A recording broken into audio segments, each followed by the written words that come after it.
So in Assassin's Creed and in video games in general, you obviously meet a lot of side characters.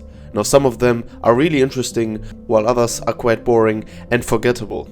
But when I think about a good side character in a video game, Leonardo da Vinci from Assassin's Creed 2 and Assassin's Creed Brotherhood immediately comes to mind. So in today's video I want to discuss what makes him so special and so loved by gamers and fans of the franchise. Now firstly, when you talk about Leonardo da Vinci, we obviously know that the historical context is very big. Like, he was a real life genius. I mean, he was almost anything you could be. He was an artist, he was a botanist, a sculptor, and many other things in his lifetime.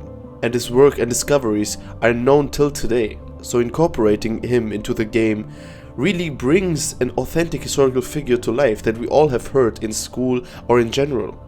And you know, in Assassin's Creed, Leonardo is portrayed as more than just a genius inventor. You know, he's a very well-rounded character with emotions, with dreams, and with vulnerabilities. And his interactions with Ezio, you know, they go beyond a purely functional relationship.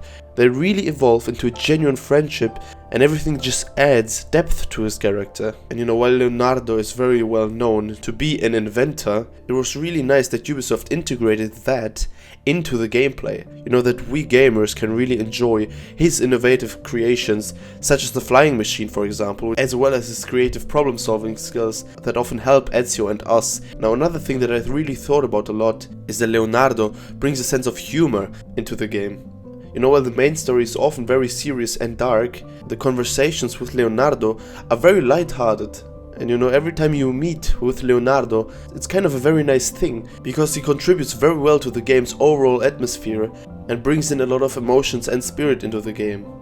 It's also very nice to see that Leonardo's involvement in the game is really woven into the narrative, like his assistance often proves crucial to Ezio's quests, and that for me creates a sense of unity between the main storyline and his character arc.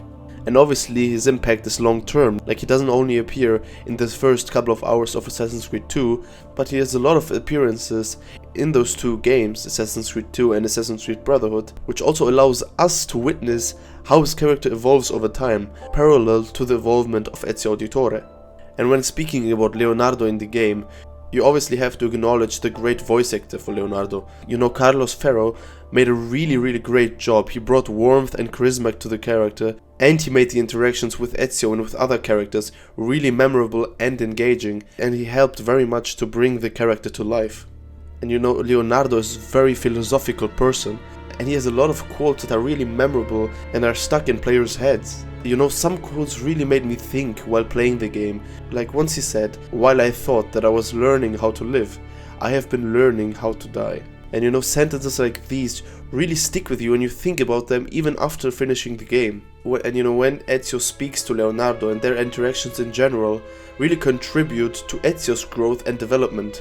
And I think Leonardo really was the truest and best friend of Ezio, and even sometimes when they didn't see each other for years, after meeting again it was just like in old times.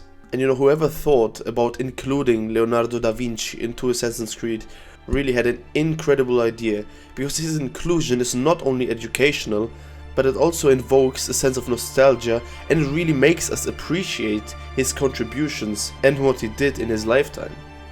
And you know, the studio really made a great job to bring Leonardo da Vinci as such an important historical figure to life, and I think his status as one of the best side characters in gaming history is very much deserved.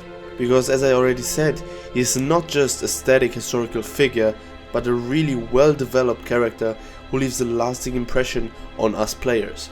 And I think I can really count on one hand the side characters in video games that are on his level. But now I want to hear your thoughts and what you think about Leonardo da Vinci in Assassin's Creed.